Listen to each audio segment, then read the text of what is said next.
Vous êtes-vous déjà demandé pourquoi, année après année, votre médecin vous prescrit les mêmes examens, même lorsque vous vous sentez bien?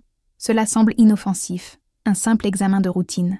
Mais que diriez-vous si je vous disais qu'après 70 ans, certains examens censés protéger votre santé peuvent en réalité mettre votre vie en danger? Cela paraît absurde, n'est-ce pas? Mais ce n'est pas le cas. Une étude publiée par l'une des revues médicales les plus respectées au monde, Journal de l'Association médicale américaine, a montré que les personnes âgées qui subissent certains examens de routine présentent un risque 35% de risque supplémentaire de souffrir de complications graves par rapport à ceux qui n'ont tout simplement pas été testés. Et il ne s'agit pas de cas rares. Cela arrive chaque année à des millions de personnes âgées. Je m'appelle Dr. James Mitchell et au cours des 30 dernières années, en travaillant en première ligne de la médecine, j'ai été témoin d'un phénomène qui m'a poussé à tout remettre en question. Le système qui promet de prendre soin de notre santé peut parfois devenir notre plus grande menace, surtout après 70 ans. Mais vous n'êtes pas seul. Je suis le Dr Anna Laura et je suis là pour vous guider à travers ce sujet avec soin, clarté et responsabilité. Avant de commencer, je vous invite à commenter ci-dessous la ville et le pays d'où vous regardez l'émission. Votre participation est importante pour que nous puissions diffuser cette conversation. Oh, et si vous n'êtes pas encore abonné à la chaîne, faites-le maintenant et activez la cloche, car ce que je vais partager ici pourrait littéralement vous sauver la vie. L'objectif ici n'est pas de vous éloigner des soins médicaux, bien au contraire. Il s'agit de prendre des décisions plus éclairées, plus adaptées à votre situation actuelle. En réalité, après 70 ans, ce qui était logique autrefois peut ne plus l'être. Les règles changent, et vous devez en être conscient. Pour vous montrer à quel point c'est réel, laissez-moi vous raconter l'histoire de Margaret. Cette Ohiocienne dynamique de 78 ans se portait à merveille. Elle s'occupait de son jardin, jouait avec ses petits-enfants et débordait d'énergie. Mais lors d'un examen de routine, le médecin lui a suggéré des examens préventifs. 3 mois plus tard, Margaret n'était plus la même. Entre ses allers-retours à l'hôpital, elle se sentait épuisée, anxieuse et avait peur de son propre corps. Tout cela à cause d'une série d'examens et d'interventions qui n'auraient jamais dû commencer. Ce cycle a un nom. Il s'appelle cascade médicale, c'est lorsqu'un examen inutile en entraîne un autre, puis un autre, jusqu'à se retrouver pris au piège dans un labyrinthe de diagnostics, d'interventions et de préoccupations, où l'attention se déplace de la personne vers le protocole. Et c'est ce qui arrive chaque jour à des milliers de personnes âgées dans le monde. La médecine fonctionne toujours selon des règles établies il y a des décennies, à une époque où l'espérance de vie était plus courte et où nous en savions beaucoup moins sur le vieillissement. Le problème, c'est que le corps de 70 ans est très différent de celui de 50 ans. Et ce qui fonctionnait avant peut être dangereux aujourd'hui. Il y a une phrase qui me donne la chair de poule à chaque fois que je l'entends. Nous sommes simplement prudents. Cela paraît inoffensif, mais cela a déjà envoyé d'innombrables personnes dans de véritables odyssées médicales, les privant de ce qui compte le plus à ce stade de la vie, la qualité de vie, la paix et la liberté. Aujourd'hui, nous commençons à changer cela. Allons droit au but. Le premier test que je souhaite vous signaler est l'un des plus courants et des plus mal compris, à la coloscopie. Pendant des années, on a considéré que le dépistage précoce du cancer du côlon était essentiel. Mais est-ce encore pertinent après un certain âge? Après 75 ans, la balance commence à pencher en faveur des risques, plutôt que des bénéfices pour certains examens. Prenons l'exemple d'un cancer du côlon. Il faut 10 à 15 ans pour qu'un petit polype se développe. Si vous avez 78 ans, que vous vous sentez bien et que vous avez déjà passé des examens de routine normaux, quel est le risque réel qu'un polype découvert aujourd'hui ait des conséquences sur votre vie? Pratiquement aucun. Mais l'examen lui-même peut entraîner des problèmes graves et immédiats. Vous voulez un exemple concret? Laissez-moi vous raconter l'histoire de Robert, un enseignant retraité de 76 ans, plein d'énergie et vivant en toute autonomie. Son médecin a insisté pour une coloscopie de routine, alors qu'il ne présentait aucun symptôme et que 2 examens précédents étaient normaux. La préparation nécessitait des laxatifs puissants. Résultat, Robert s'est gravement déshydraté. Il a développé un déséquilibre électrolytique. Il est tombé dans la salle de bain à 3 heures du matin et s'est fracturé la hanche. Cette chute a tout changé. Il a passé 3 mois en cure de désintoxication, n'a jamais retrouvé toute son autonomie et vit désormais en maison de retraite. Tout cela à cause d'un examen dont, honnêtement, il n'avait probablement même pas besoin. L'objectif était de trouver quelque chose qui, très probablement, n'aurait jamais eu d'impact réel sur sa santé. Ce que beaucoup de gens ignorent, c'est que la simple préparation à une coloscopie présente un risque pour les plus de 70 ans. Ces laxatifs puissants peuvent provoquer une déshydratation, surtout en cas de traitement antihypertenseur ou de problèmes rénaux. Le corps ne réagit plus comme avant. De plus, l'anesthésie s'installe. La sédation peut avoir des effets inattendus sur le cerveau des personnes âgées. Confusion, désorientation, trous de mémoire. Il existe même un terme technique pour cela, le dysfonctionnement cognitif post-opératoire. Dans certains cas, la lucidité mentale ne revient jamais à son état préopératoire. Alors, vaut-il la peine de risquer sa lucidité pour retirer un polype qui pourrait ne jamais se transformer en cancer? Selon l'American College of Physicians, la réponse est non. La coloscopie systématique n'est plus recommandée aux personnes de plus de 75 ans. Malheureusement, de nombreux médecins la prescrivent encore, que ce soit par habitude, par crainte de poursuites judiciaires ou parce qu'ils suivent des protocoles obsolètes et non actualisés. La meilleure approche? Écoutez son corps. Si vous remarquez du sang dans vos selles, une perte de poids inexpliquée ou des douleurs abdominales persistantes, il est évident que vous devez consulter un médecin. Mais si vous vous sentez bien et que vos analyses précédentes étaient normales, il est peut-être temps d'en parler sérieusement avec votre médecin. Cet examen est-il toujours pertinent pour moi? Parlons maintenant du deuxième examen, l'un des plus coûteux et aussi l'un des plus effrayants, le scanner corporel complet, également connu sous le nom de machine à peur. La promesse semble tentante. Une machine capable d'analyser l'ensemble de votre corps et de détecter le moindre problème avant qu'il ne s'aggrave. Cela paraît magique, mais la réalité est tout autre et bien plus dangereuse qu'il n'y paraît. Les scanners et IRM du corps entier sont, en pratique, une invitation au chaos. Ces tests détectent tout, même le plus insignifiant. Cette petite tache sur votre rein que vous avez depuis 20 ans et qui ne vous a jamais posé de problème, elle sera visible. Un petit nodule dans votre poumon qui disparaîtrait tout seul, il est indiqué dans le compte-rendu. Une anomalie hépatique totalement bénigne, le scanner la signalera comme anormale. Et puis vous entrez dans le monde des appels découvertes fortuites. Ce sont ces petites choses découvertes par hasard, insignifiantes, sans importance, mais effrayantes. Car sur le papier, tout semble plus grave qu'il ne l'est en réalité. Et ensuite, d'autres examens, plus d'anxiété. Biopsie, opération, hospitalisation, tout cela à cause de quelque chose qui, souvent, n'avait même pas besoin d'être découvert. Le problème est qu'une fois qu'une anomalie apparaît sur un scanner, le système médical ne peut plus l'ignorer. Dès lors, vous êtes pris dans un tourbillon de nouveaux examens, de consultations chez des spécialistes et d'interventions invasives, chacun comportant ses propres risques. C'est exactement ce qui est arrivé à Patricia. À 73 ans, inquiète pour sa santé, elle a décidé de s'isoler pour un bilan complet proposé lors d'un salon de santé local. Parmi les nombreux résultats, une lésion suspecte est apparue sur son rein. Inquiète, elle a suivi le protocole recommandé. Une biopsie a été programmée 2 semaines plus tard. Au cours de l'intervention, une complication bien connue, mais rarement évoquée, s'est produite. Son poumon s'est affaissé. Patricia a passé une semaine aux soins intensifs. Il lui a fallu des mois pour se rétablir physiquement, mais elle ne s'est plus jamais sentie aussi bien. Elle a développé une fatigue chronique, et son énergie est tout simplement restée bloquée. Et cette lésion rénale, ce n'était qu'une vieille cicatrice, totalement inoffensive.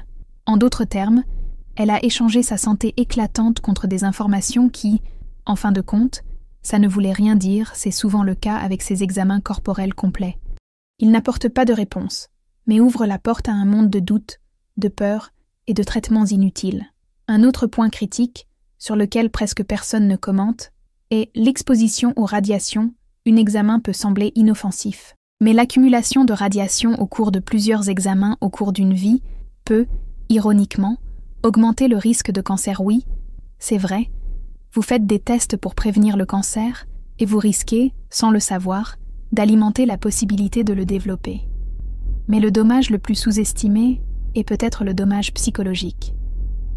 Dès que l'on découvre la moindre imperfection sur son corps, il devient presque impossible de l'oublier. L'esprit se met en état de vigilance. On commence à penser à cette tâche, à cette ombre, à cette découverte, qui n'a probablement aucune importance, mais qui semble désormais énorme. Test numéro 3, le test de stress cardiaque sur tapis roulant, où un marteau est utilisé pour enfoncer une goupille. Pensez à votre cœur. Il vous accompagne depuis plus de 7 décennies. Il vous a accompagné dans les moments d'amour, de perte, de joie et de douleur. Puis, sans que vous ressentiez quoi que ce soit, votre médecin vous suggère un test d'effort, juste pour vérifier. Ça semble judicieux, n'est-ce pas? Mais pour beaucoup de personnes âgées, ce test est plus agressif qu'utile. Le test d'effort a été créé à l'origine pour étudier les symptômes cardiaques chez les jeunes. Mais avec les années, le cœur évolue naturellement. Les artères deviennent plus rigides, le rythme cardiaque peut fluctuer et les temps de récupération sont différents. Ces changements ne sont pas des maladies, mais le signe d'un cœur qui a travaillé dur pendant des décennies. Mais savez-vous à quoi sert le test de stress? Il ne reconnaît pas cette différence. Il détecte simplement quelque chose d'anormal et signale un problème. Comment ça s'appelle? Faux positif. L'examen révèle un risque là où il n'y en a pas. Et c'est alors que le cauchemar commence. Des examens plus invasifs, des interventions dont vous n'aurez peut-être jamais besoin. Prenons l'exemple de Georges, un homme de 74 ans, hyperactif et plein d'énergie. Il marchait tous les jours et ne ressentait ni douleur ni essoufflement. Lors de son bilan de santé annuel, le médecin lui a suggéré un test d'effort, par mesure de sécurité. Le test a révélé une irrégularité. Mais ce qui était inhabituel, ce n'était pas son état de santé, mais le fait que son cœur de 74 ans ne battait pas comme celui d'un homme de 35 ans. Malgré cela, Georges a été orienté vers un cathétérisme cardiaque. Au cours de l'intervention, on a découvert une petite plaque, fréquente chez une personne de son âge. Bien qu'il ne présentait aucun symptôme, le cardiologue a décidé de lui poser un stent à titre préventif. Cependant, au cours de l'intervention, Georges a contracté une grave infection. Dans les mois qui ont suivi, il a perdu du poids, s'est affaibli et n'a jamais retrouvé sa vitalité d'antan. Vient maintenant la partie la plus révoltante. Des études récentes montrent que, dans personnes âgées asymptomatiques, ces procédures n'augmentent pas l'espérance de vie, ni ne réduisent le risque de crise cardiaque. Autrement dit, Georges a traversé tout cela sans aucun bénéfice réel pour sa santé. Ces tests n'offrent aucune tranquillité d'esprit. Ils ne font que créer de nouveaux problèmes. Association américaine du Cura a déjà mis à jour ses directives. Les tests d'effort ne doivent pas être effectués sur des personnes asymptomatiques. Pourtant, ils continuent d'être appliqués quotidiennement dans les cabinets médicaux et les hôpitaux à travers le pays. Pourquoi? Parce que beaucoup de médecins craignent encore plus de perdre quelque chose que de nuire. C'est la médecine de la précaution extrême. Mais lorsque cette précaution devient un risque plus grand que le problème lui-même, il faut changer les choses. Test numéro 4. L'ostéodensitométrie. La peur déguisée en prévention. Oui, l'ostéoporose existe bel et bien, et les fractures chez les personnes âgées peuvent être compliquées. Mais ce que peu de gens savent, c'est que les tests de densité osseuse, répétés systématiquement chaque année, ont suscité plus d'anxiété que de protection. Et voici pourquoi. Les normes utilisées pour diagnostiquer l'ostéoporose étaient basées sur des femmes jeunes et en bonne santé. Oui, des femmes jeunes. Elles ne tiennent pas compte du vieillissement naturel des os. Cela signifie une perte osseuse totale, point normal pour l'âge peut être qualifié de maladie. Et puis la cascade commence. Vous recevez un diagnostic et êtes immédiatement poussé vers des traitements médicamenteux, comme Fosamax ou Boniva, des bisphosphonates, qui promettent une protection, mais peuvent avoir de graves effets secondaires. Nécrose de la mâchoire. Oui, l'os meurt, littéralement. Fractures atypiques des jambes et graves problèmes digestifs. Autrement dit, dans bien des cas, le remède se transforme en un nouveau problème. Et comme si cela ne suffisait pas, l'impact émotionnel se fait sentir. Imaginez qu'on vous annonce que vous souffrez d'ostéoporose, alors que vous ne vous êtes jamais cassé un os. La peur s'installe. Vous commencez à éviter facilement les activités que vous avez toujours appréciées. Arrêtez de marcher, de nager, de jardiner. Et cette inactivité, augmentation le risque de fracture. C'est ce qui est arrivé à Dorothy. 72 ans. Active et pleine d'énergie, elle jardinait et nageait chaque semaine. Mais après un examen révélant une ostéoporose sévère, elle a arrêté. Elle était envahie par la peur. Elle a commencé à prendre des bisphosphonates et a rapidement développé un reflux sévère et des douleurs musculaires constantes. En un an, cette femme dynamique était devenue fragile et effrayée, non pas à cause de la maladie, mais à cause de peur de la maladie. N'est-ce pas une cruelle ironie? Le diagnostic, censé protéger, finit par créer exactement ce qu'il cherchait à empêcher. Test numéro 5. Le dépistage systématique du cancer après 75 ans. La vérité dont personne n'aime parler. C'est peut-être le sujet le plus sensible de tous. Mais c'est précisément pourquoi nous devons parler de lui. les tests de dépistage du cancer, tels que la mammographie, le test PSA, prostate, et le frottis cervico-vaginal, cancer du col de l'utérus, sont encore systématiquement pratiqués chez les personnes de plus de 75 ans. Mais la question qui se pose est la suivante. Pourquoi? La vérité est dure, mais simple. De nombreux cancers détectés chez les personnes âgées ne provoqueraient jamais de symptômes ni ne réduiraient la qualité de vie, ils se développent lentement et ne se propagent pas. Mais une fois découverts, ils déclenchent une réaction en chaîne. Chirurgie, chimiothérapie, radiothérapie, autant de traitements lourds, agressifs et extrêmement difficiles pour un organisme déjà sensible. Prenons l'exemple de la mammographie. Depuis des décennies, on apprend aux femmes à passer cet examen chaque année, sans faute. Mais peu le savent. Exposition répétée aux radiations au fil des années peut augmenter le risque de développer un cancer du sein. Ironiquement, le test conçu pour le prévenir peut, dans certains cas, contribuer au développement de la maladie. Et ce n'est pas tout. Les mammographies détectent souvent une maladie appelée carcinome canalaire in situ, ou CCIS. Un ensemble de cellules anormales qui ne se transforme pas toujours en cancer invasif, mais, lorsqu'elle est détectée, elle est traitée comme s'il s'agissait d'une tumeur dangereuse. Résultat, chirurgie, radiothérapie, peur, anxiété, tout ça pour quelque chose qui, peut-être, n'a jamais causé de problème. Eleanor, 78 ans, passait régulièrement des mammographies depuis plus de 30 ans. Elle n'avait jamais eu de problème, mais son dernier examen a révélé quelque chose. Un CCIS, carcinome canalaire in situ. On lui a expliqué qu'il ne s'agissait pas d'un cancer, mais d'un problème, ça pourrait devenir un. Malgré cela, Eleanor a subi une intervention chirurgicale d'urgence, suivie d'une radiothérapie éprouvante et d'une longue hormonothérapie. Elle s'est affaiblie, a manqué d'énergie et a perdu l'envie de sortir. 1 an plus tard, elle se demande encore si les choses auraient pu être meilleures. On ne sait jamais de l'existence de ces cellules, que peut-être, juste peut-être, n'avaient jamais causé de tort. Ce petit mot, ça pourrait, est traître. À 45 ans, il est logique de traiter quelque chose qui ça pourrait évoluer vers un cancer en 20 ans. Mais à 78 ans, alors que le traitement est quasiment assuré et que le risque de « et si » diminue de plus en plus, vaut-il la peine de renoncer à sa santé, à son énergie, à sa tranquillité d'esprit, la sagesse de choisir différemment? Avant que vous ne pensiez que je dis aux gens d'abandonner les soins médicaux, permettez-moi de clarifier quelque chose. Je ne parle pas de négligence, mais de sagesse. Il y a une énorme différence entre renoncer à sa santé et laissez pas le système médical prendre des décisions à votre place après 70 ans, le débat doit changer. L'objectif n'est plus de vivre le plus longtemps possible à tout prix, mais de vivre bien, avec autonomie, dignité et but. La médecine intelligente pour les personnes âgées repose sur écouter votre corps, pas vos appareils. Si vous vous réveillez en vous sentant bien, que vous avez de l'énergie, que vous pouvez faire ce que vous aimez et que vous vivez avec plaisir, cela vaut bien plus que n'importe quel chiffre sur un rapport. Avant d'accepter un examen, demandez « Est-ce que cela va changer ma vie de manière concrète ? S'il trouve en quelque chose, que se passera-t-il ensuite ? L'examen ou le traitement comporte-t-il des risques ? Et si je ne le faisais pas ? » Ces questions ne sont pas des signes de méfiance, mais des signes de prise de conscience. N'oubliez pas, le vieillissement n'est pas un échec du corps. Votre corps à 75 ans n'est pas nécessaire fonctionner comme une personne de 25 ans. S'attendre à cela est irréaliste et injuste envers soi-même.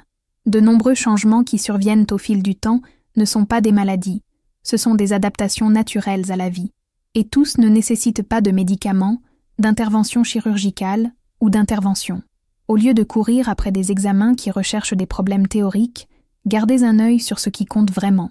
Voici les examens qui méritent vraiment votre attention après 70 ans. 1. Test fonctionnel. Pouvez-vous monter les escaliers sans vous arrêter? Pouvez-vous vous lever d'une chaise sans utiliser vos bras? Pouvez-vous rester en équilibre sur un pied pendant 10 secondes? Ces tests simples vous en disent plus sur votre future autonomie que n'importe quel scanner ou analyse sanguine. 2. Évaluation cognitive. Vous souvenez-vous des rendez-vous? Pouvez-vous tenir de bonnes conversations, gérer vos finances et prendre des décisions par vous-même? Votre lucidité est l'un de vos plus grands trésors. Protégez-la. 3. Relations sociales. Avez-vous quelqu'un sur qui compter quand vous en avez besoin? Êtes-vous impliqué dans la communauté? Participez-vous à une activité qui vous apporte de la joie? La solitude, surtout dans la vieillesse, tue plus que plusieurs maladies réunies. 4. Suivi du bien-être en temps réel.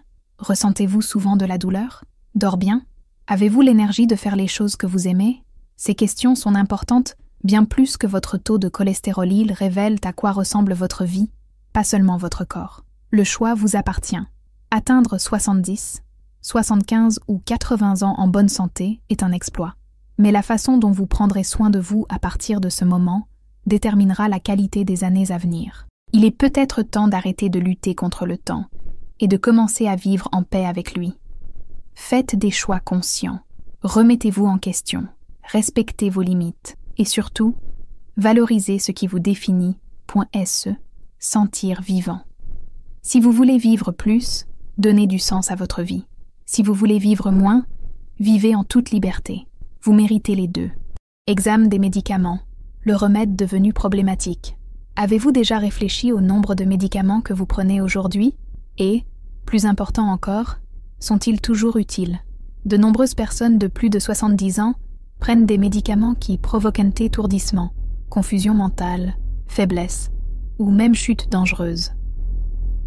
Parfois, le corps change, mais la prescription reste la même. C'est comme changer les pneus sans jamais calibrer les freins. Il arrive un moment où nous devons nous demander « Ces médicaments m'aident-ils toujours ou me font-ils du mal ?» Faire une révision périodique de votre liste de médicaments avec un professionnel de confiance peut prévenir de nombreux problèmes et peut-être même éliminer les médicaments dont vous n'avez plus besoin.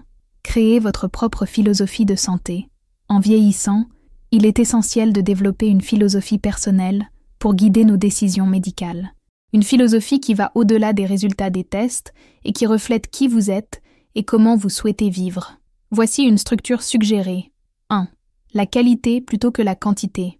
Vous préférez vivre plus longtemps, 5 ans, avec autonomie, énergie et dignité, ou plus 10 ans entre hôpitaux, examens, douleurs et limitations, à cause de traitements pour des problèmes qui pourraient même ne pas vous affecter. 2. Des symptômes plutôt que des tests. Comment vous sentez-vous? En vérité, mangez-vous bien, dormez-vous bien et bougez-vous bien? Ces signes en disent de plus sur votre santé qu'un simple bout de papier avec des chiffres. Se sentir bien vaut mieux que n'importe quel test de laboratoire. 3. La fonction avant les résultats. Il ne s'agit pas de corriger chaque petit écart constaté aux examens. Il s'agit de maintenir votre capacité à faire ce que vous aimez. Marcher, cuisiner, prendre soin de ses petits-enfants, danser, lire, voyager. C'est ça, la santé. 4. La sagesse au lieu de la peur. La peur paralyse. La sagesse libère. Ne prenez pas de décisions basées uniquement sur des hypothèses. Profitez du moment présent. L'instant présent est tout ce que vous avez réellement. Reprenez le contrôle de votre santé. Le système de santé a été créé pour détecter les problèmes. Mais après un certain âge, tous les problèmes ne doivent pas être résolus. Tous les risques ne doivent pas être éliminés. Parfois, le traitement teste pire que la maladie. Vous avez le droit de dire non, poser des questions, prioriser ce qui ça a du sens pour toi. De nombreux protocoles ont été élaborés pour les corps plus jeunes. Mais tu n'es plus jeune. Et ce n'est pas un échec, c'est une réussite. Commencez à avoir des conversations différentes avec vos médecins. Au lieu de demander « Quel test dois-je passer ?», demandez « À quels symptômes dois-je vraiment faire attention ?» Au lieu de « Est-ce que ce test dit que je suis en bonne santé ?» demandez « Est-ce que je me sens en bonne santé ? Est-ce que je vis bien ?» L'histoire de Sarah, vous souvenez-vous de Sarah ? Cette femme de 82 ans qui, après avoir vu plusieurs de ses amis subir des examens et des traitements invasifs, a pris une décision différente. Elle arrêtait les examens de routinette, a commencé à se concentrer sur le bien-être. Il mangeait une alimentation équilibrée, entretenait des amitiés actives, faisait de l'exercice léger, lisait beaucoup et riait tous les jours. Il a vécu de manière indépendante jusqu'à l'âge de 94 ans. Et quand son heure est venue, laissé dormir à la maison, paisiblement, et non dans un hôpital entouré de moniteurs qui bipent. Elle a choisi de vivre consciemment et librement. Votre santé, votre choix. Pour conclure, je voudrais que vous reteniez une idée très importante. Prendre sa santé en main ne signifie pas abandonner. Il s'agit de choisir de vivre selon ce qui vous convient. Vous avez vécu 7, 8, 9 décennies. Vous avez vu le monde changer, les gens aller et venir. Vous avez appris ce qui compte vraiment. Le système de santé proposera toujours plus de tests, de diagnostics et de traitements. Mais ce qu'il ne propose pas, et que vous avez, c'est la sagesse de ceux qui ont vécu assez longtemps pour savoir ce qui vaut la peine. Alors, faites-vous confiance, écoutez votre corps. Respectez ce qui est bon pour vous, vivez consciemment. Si ce message vous a touché de quelque manière que ce soit, partagez-le avec moi. Lequel de ces tests vous a le plus surpris? Avez-vous déjà vécu une situation similaire? Laissez un commentaire ci-dessous. Vos histoires comptent. Elles aident les autres à penser différemment. Après tout, prendre soin de sa santé, c'est aussi prendre soin de ceux qui viendront après vous.